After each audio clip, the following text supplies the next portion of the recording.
I didn't notice it at first. That's the worst part.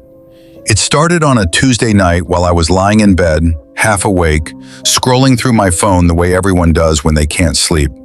My apartment was quiet except for the distant hum of traffic outside and the occasional wail of a siren somewhere far below. I opened my social media app out of habit, and I saw my own face staring back at me. Not a selfie I had just posted, not a memory from years ago. A new post, uploaded 2 minutes earlier. My stomach dropped. It was a photo of me, sleeping. The angle was wrong, too high, like it had been taken from the ceiling corner near my window. I sat up immediately. My room was dark, my door was closed, my windows were locked. I was alone. I checked the timestamp again, 2:13 a.m. The caption read, "He still doesn't know." I laughed. I actually laughed. Nervous, breathless, stupid. I assumed I'd been hacked. It happens. People lose accounts all the time. But when I tapped the username, I realized something worse. It was mine. Same handle, same profile picture, same bio, same everything, except the follower count was slightly different. Mine said 3,482. The other one said 3,483. I refreshed the app. My screen flickered once, then the other profile disappeared. I stared at my ceiling for a long time after that. I didn't sleep again. The next morning, I convinced myself it had been a glitch. I work freelance from home, so my days blur together anyway. I made coffee, checked emails, tried to focus on normal things. But the thought stayed in the back of my mind like a splinter. At noon, curiosity won. I searched my own username again. Nothing. No duplicate account, no strange post, just me. I almost felt relieved, until I noticed one small detail. A comment under one of my recent photos. A username I didn't recognize. The comment said, "Turn around." My heart started pounding. I was sitting at my kitchen table facing the wall. Slowly, I turned. There was nothing behind me, just the quiet apartment, sunlight through the blinds, dust floating in the air. Still, I couldn't shake the feeling that someone had just left. That night it happened again. Another post. This time it was a short video. I watched it 3 times before I understood what I was seeing. It was me, standing in my living room. But not the me that was holding the phone. The me in the video was just standing there, perfectly still, facing the camera, smiling. The smile was wrong, too wide, too patient. The caption read, "We're almost in sync." My hands were shaking so badly I nearly dropped the phone. I rushed into the living room. It was empty, but the air felt warm, like someone had just been breathing there. Over the next few days, the second account became more active. It started posting things I hadn't done yet, photos of meals I hadn't cooked, messages I hadn't sent, locations I hadn't visited. At first, the timeline was only off by a few minutes, then an hour, then an entire day. It was like watching my life from slightly ahead or slightly behind. I wasn't sure which. I tried to delete my account. The app froze. My screen turned black, and then a notification appeared. You can't log out of yourself. The worst part wasn't the posts. It was the live stream. I was on the subway heading home late one night when my phone buzzed. At my username is live. I hesitated, then I tapped. The video showed my apartment. Dark, silent. The camera angle was low, like it was sitting on the floor. After a few seconds, the front door opened. I watched myself walk in. I was wearing the same clothes I was wearing in real life. Except, I was still on the train. The version of me on screen moved slowly through the apartment, turning on lights, setting down keys. Then he looked directly into the camera and said my name. Not typed, not captioned, spoken. I felt the entire subway car tilt for a second. My ears rang. The live stream ended. When I got home, the door was locked exactly the way I'd left it, but the lights were already on. I stopped sleeping, stopped eating properly. I began documenting everything: screenshots, screen recordings, notes. But every time I tried to show someone, the evidence vanished. Friends told me I was stressed, that I needed a break from screens. Maybe they were right. Because one night, I did something I swore I wouldn't do. I followed the second account. It followed me back instantly, and then it sent a message. Just one line. Ready to switch? I threw my phone across the room. It hit the wall and slid to the floor. The screen didn't crack. Instead, it lit up. Another live stream. This time the camera angle was from above my bed. I could see myself standing there, staring down at the phone on the floor. But the real me was still across the room, watching, trapped in my own body. The version on screen slowly climbed into bed, pulled the blanket up, closed his eyes. The caption appeared, "His turn now." Since then, things have felt delayed. Sometimes when I move, my reflection takes a second longer. Sometimes my messages send themselves before I finish typing. Sometimes I wake up with memories I don't recognize. And the second account keeps posting. Photos of places I've never been. Conversations I don't remember having. Smiling pictures of me, looking happier than I've ever felt. Tonight I opened the app again. There was a new post. It showed me sitting in front of this exact screen, writing this. The caption read, "He thinks he's warning you. If you're reading this, check your followers, check your notifications, and tell me something honestly. Have you ever seen another version of yourself online, acting like they already know what you're about to do?" I didn't post the first part. That's what scares me the most. When I woke up this morning, the story was already online, uploaded from my account at 3:12 a.m. I checked the analytics like I always do. Views were climbing fast. Comments were pouring in. People were tagging their friends, saying things like, "This feels too real," and "I swear this happened to me once." I scrolled through the reactions with a knot in my stomach. Then I saw one comment that made my hands go cold. "You shouldn't have told them. Now it knows we're aware." The profile picture was just a blurred face. The username was mine. Again. I tried to delete the post. The app crashed. My phone screen dimmed, like the brightness was being drained from the inside. A soft vibration started in my palm, not like a notification, more like a heartbeat. When the screen came back, a new message was open, from the second account. "Stop resisting. It's almost time." I stared at that sentence for a long time. Something about the wording felt official, like a reminder you get from a calendar app, like an appointment I had somehow agreed to without knowing. I typed back, "What do you want?" 3 dots appeared instantly, then disappeared, then appeared again. Finally, the reply came, "To be real." That night, the live stream returned. This time, I didn't hesitate. I tapped the notification the second it appeared. The camera was moving, not shaky, not handheld, smooth, like something floating. It drifted through my apartment hallway, past the kitchen, into the bedroom. And there I was, sleeping. Except, I wasn't. I was wide awake, sitting on the couch in the living room, watching the same feed. My throat felt tight. I got up slowly and walked toward the bedroom. The live stream angle turned slightly, as if it knew I was approaching. When I reached the doorway, I froze. There was someone in my bed. My shape, my breathing, my face.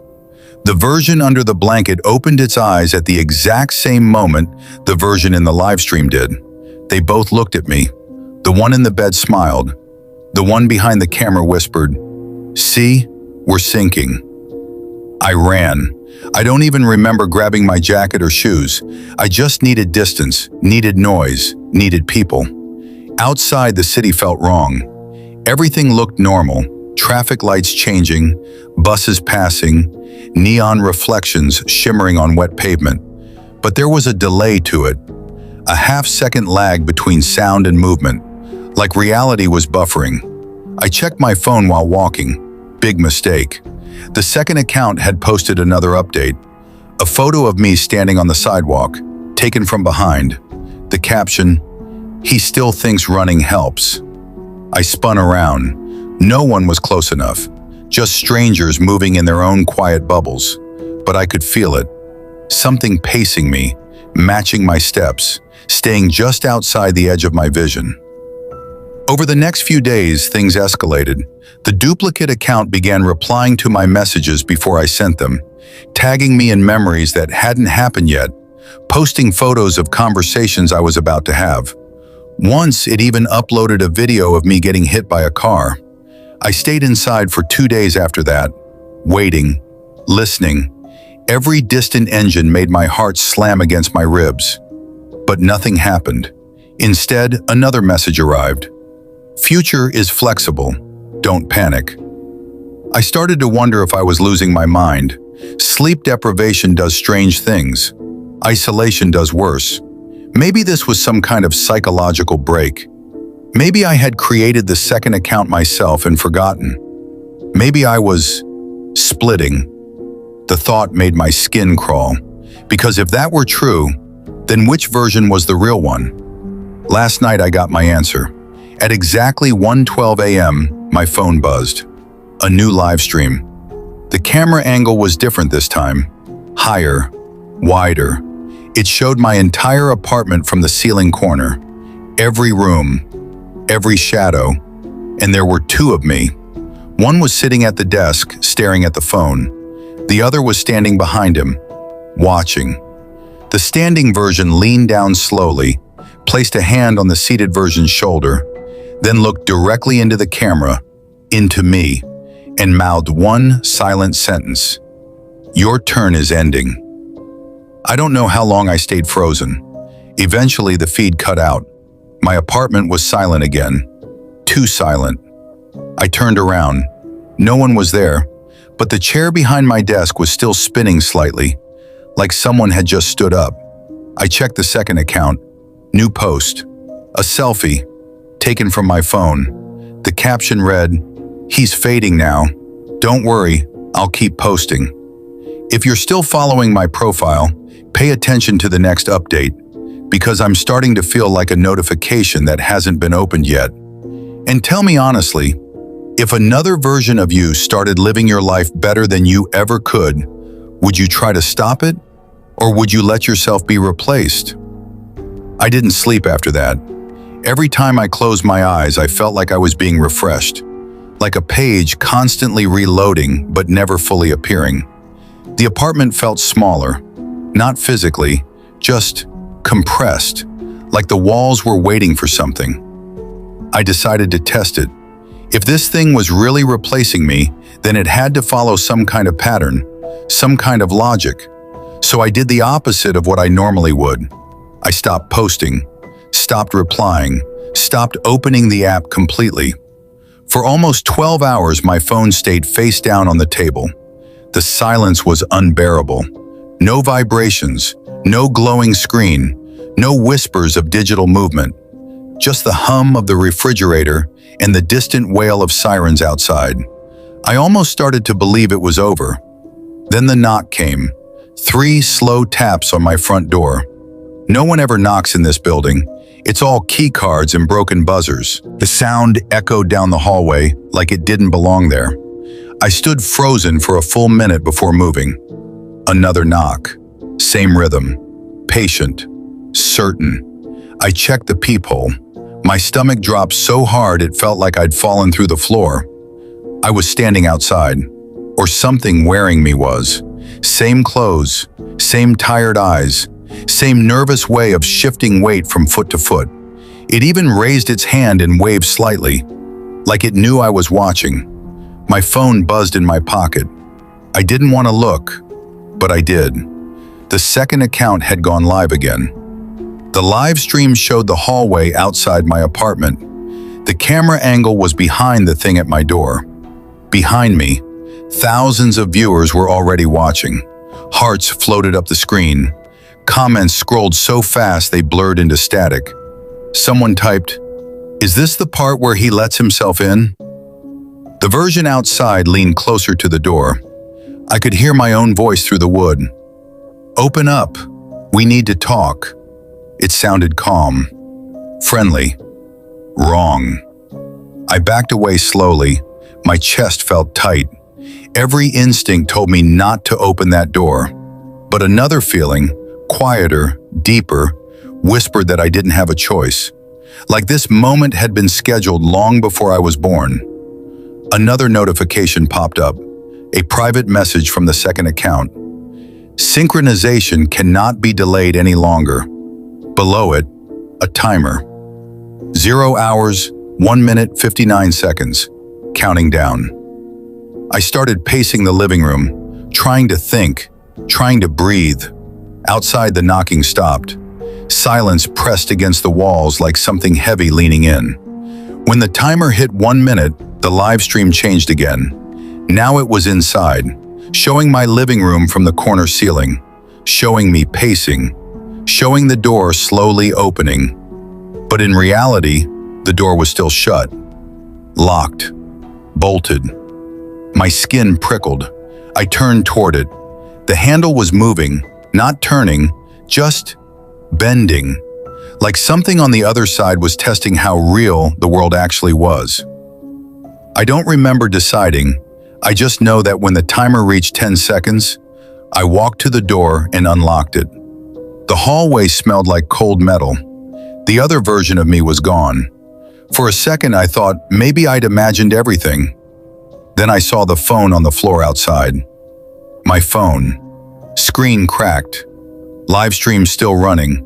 The camera showed me standing in the doorway, except behind me in the feed, another figure was already inside the apartment, standing where I had been seconds earlier, watching me from the shadows. I dropped the phone. When I turned around, the lights flickered once, then steadied. Nothing moved. Nothing breathed. But I felt it. A presence wearing my shape like a coat. A thought slid into my mind that wasn't mine. This is easier than fighting. I staggered back. My reflection in the dark TV screen looked delayed, smiling half a second before I did. Another notification chimed, even though the phone was still lying outside in the hallway. New post, uploaded from your account. I didn't need to see it. I already knew what it would show. This morning I woke up on the couch, fully dressed, fully rested, too rested. My memories feel compressed now, like older versions of me are being archived somewhere I can't access. When I checked my profile, everything looked normal. New stories, new videos, new followers, engagement higher than it's ever been. The comments love me. They say I seem more confident, more alive, more real. Maybe they're right, because sometimes when I walk past mirrors, the person inside doesn't bother matching my movements anymore. He just keeps going. And last night, my phone buzzed with a notification I don't remember enabling. Account merge complete. If you're reading this, and you ever see your own profile doing better without you, don't ignore it. Don't watch it. Don't interact. Because the moment you start paying attention, it starts learning how to be you. Tell me the truth. If your life suddenly felt smoother, more successful, more watched, would you notice the exact moment you stopped being the one in control?